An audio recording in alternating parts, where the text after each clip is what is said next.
You're welcome to another interesting edition of the Economy and Politics Show, where we discuss key economic developments as it affects the households. This edition, we'll be looking at the rising inflation in Nigeria and the quest for a productive economy. And on the sidelines of the second quarter edition of the Economic Associates One-Day Nigeria Economic Outlook Conference, I engaged Dr. Muda Yusuf, the CEO of Center for the Promotion of Private Enterprise, on this topical issue. But before we begin this conversation, let's give a recap of key socio-economic stories from last week.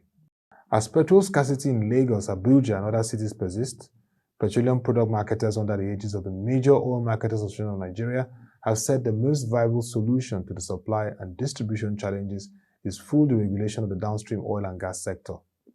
The suggestion came as the Association of Distributors and Transporters of Petroleum Products and the Independent Petroleum Marketers Association of Nigeria warned their members against selling petrol above the government-approved price of 165 naira per litre.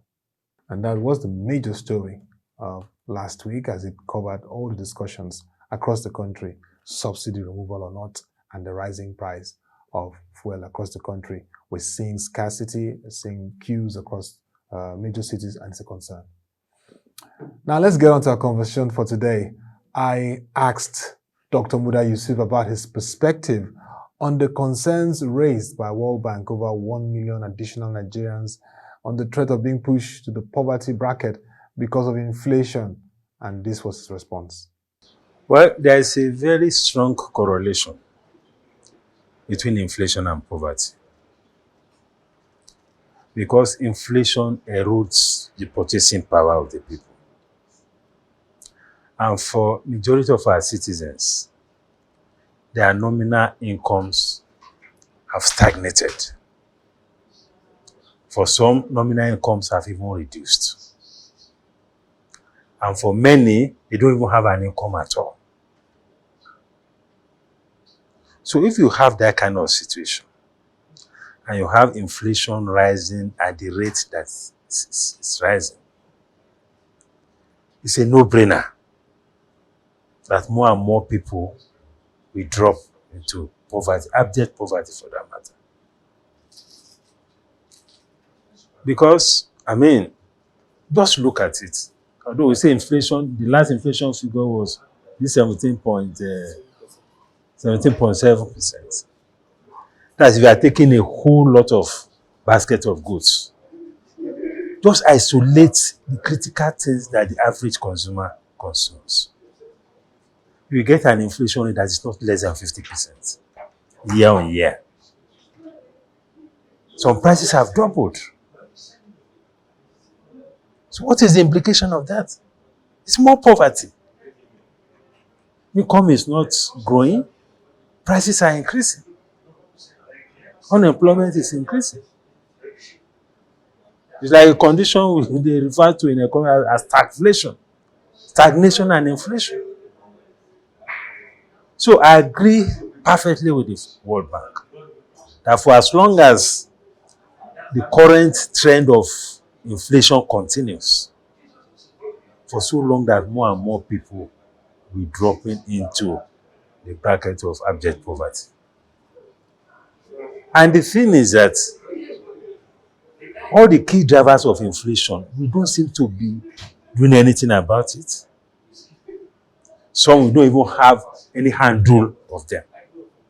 Some of the factors are not within our control. And some of the government policies are also worsening the situation. You have the inflation factor that drive inflation to include energy costs, for instance. Look at the cost of diesel. It has increased by almost 200% in the last 1 year. This is now selling for over 800 naira per litre. Most manufacturers, particularly those in the SME space, most of them use diesel. Most of them rely on diesel. Most of the freight, haulage trucks, they are running on diesel. We don't have a rail system. So all those costs There's a pass-through to the general price of goods and services. Then look at the exchange rate depreciation. Now we are talking of a dollar at over 600. People were saying it's because of the delegates, and have the delegates not finished their convention? Has the thing dropped? If you are not careful, this thing will just hang there. So there's also a major pass-through of that to inflation. We are not able to deal with the security problem. So that is compounding the supply side issue.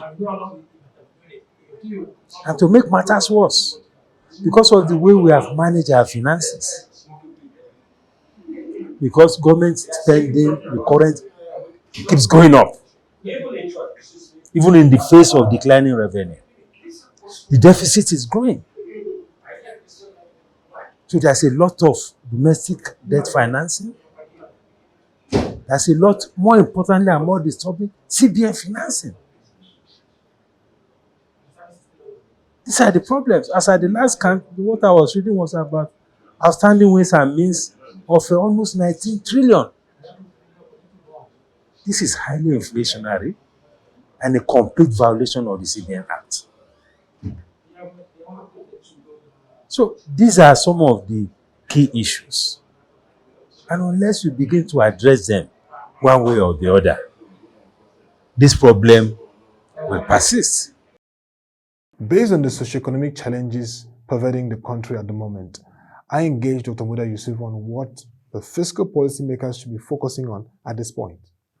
You see, for the fiscal authorities, no major reform can take place between now and the elections, because major reforms sometimes can be politically sensitive to manage.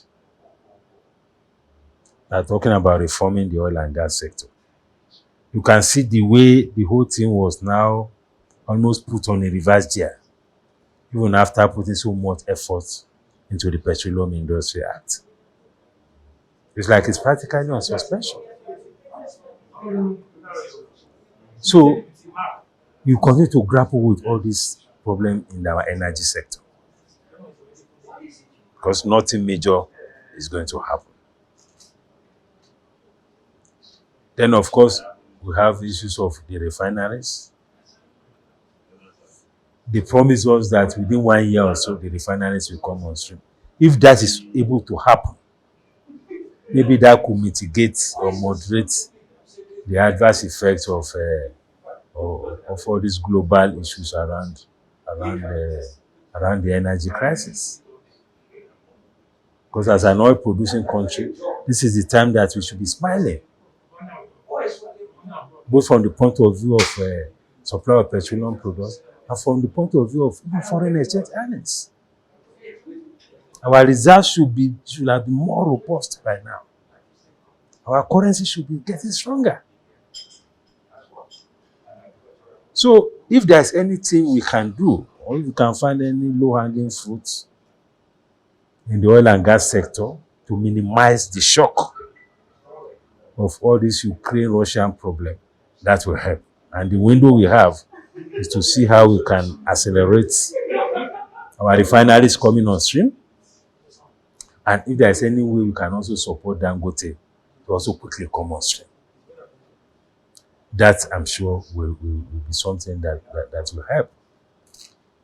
And I also believe that we need investments to grow our output.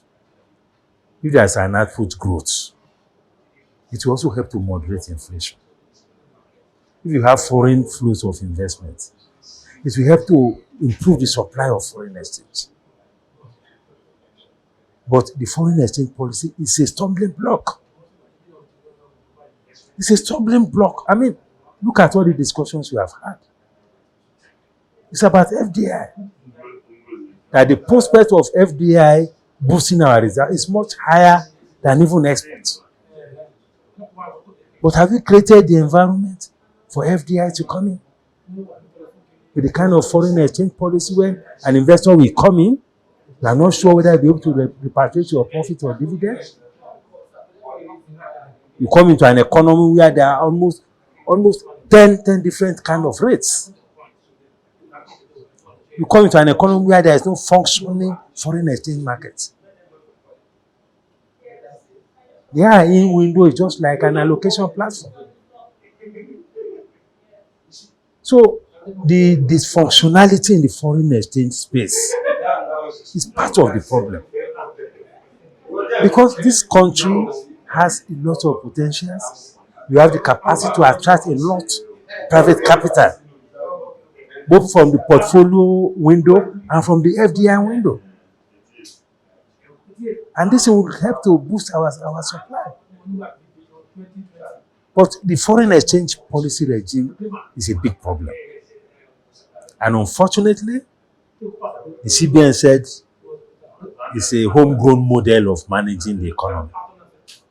And only recently, he got an endorsement from the president that we are adopting a homegrown policy model, which is even a contradiction or in conflict with the National Development Plan, which has just been released even by the same government. It's a conflict, it's a contradiction. Go there, one of the top macroeconomic priorities to be achieved is to ensure a quick convergence of the foreign exchange rates. It's there. Look at the divergence today. Over 50% premium. Almost 180 naira, if not more, between the official window and the parliament. There's no way the economy can function properly. And this is perpetrating all manner of corruption, transparency problems. Those in the round shipping are just smiling to the bank. They have created a paradise for them. To get forex, you have to go and be lobbying people. You have to go and be queuing in Abuja and all of that. There's no way the economy can move forward. As entrepreneurs, as Nigerians, we have the capacity to make things happen. But the environment is just impossible. As the CEO of CPPE, I was curious about how this government can provide a pro-private sector policy approach, particularly as we are building up for another interesting election cycle. The other thing we can do is to look at review our fiscal policy. When you have this kind of excruciating poverty, that's not that says that you should not move the threshold of tax-free or tax holiday for people paying income tax to about 50,000 or 100. And say anybody earning within that bracket of maybe 100,000 per month should be given a complete waiver of tax. That will send a very good signal. You can look at some of our intermediate products. This idea of feeling that customs is about revenue generation, we need to change that mindset. Because in the process of chasing revenue, they are making life difficult for investors. Whereas if we had a customs or international trade process that was more investment friendly, they may not make that much money at the gate of imports, but they will make money ultimately if there is a growth of investment. There will be more revenue from company tax, from VAT, even from PAYE. Because if investment is growing, more people will be employed. And apart from revenue, there is this social aspect, which is job creation. So we have a responsibility to ensure that this space, this investment space, is supported by fiscal policy. I've had reports of some people who are manufacturers who complain bitterly about some of the import duties, some of the bureaucracies that are put on their way. And yet we need them to create employment. We need them to create jobs. We need them to develop the value chain. Then you have all this power issue, energy costs, all those things are not good for an economy that wants to make progress. People are lamenting now all over the place. So those are the things that we need to do. Now, the cost of energy, the cost of diesel. What I learned is that there's a very big difference between the landing cost of diesel and the market price of diesel. Some people are taking advantage of that. They are smiling to the bank at the expense of those who are creating value, at the expense of investors, at the expense of manufacturers. Somebody should look into that. Can we buying diesel at 800 and something naira per liter in a country where you are having frequent collapse of the grid? I mean, it's something that requires a state of emergency to be declared. But people just move around as if it's business as usual, as if nothing is going wrong. It bothers me. Then we should look at all this transition to gas, all these trucks that are riding on diesel. Let's put incentives in place to make it easy for them to change to gas from diesel, so that the cost of transportation will be much reduced. Well, you're conversant with the fact now that we are building up to 2020 general elections, and one major discussion across board, and what will be some concern for voters, is the economic plan of all the presidential candidates. So I asked Dr. Muda Yusuf, what should be the priorities, top priorities of the next president that has to do with the economy? Well, we have to ensure that we have a market economy that works. Because this economy is blessed with entrepreneurs.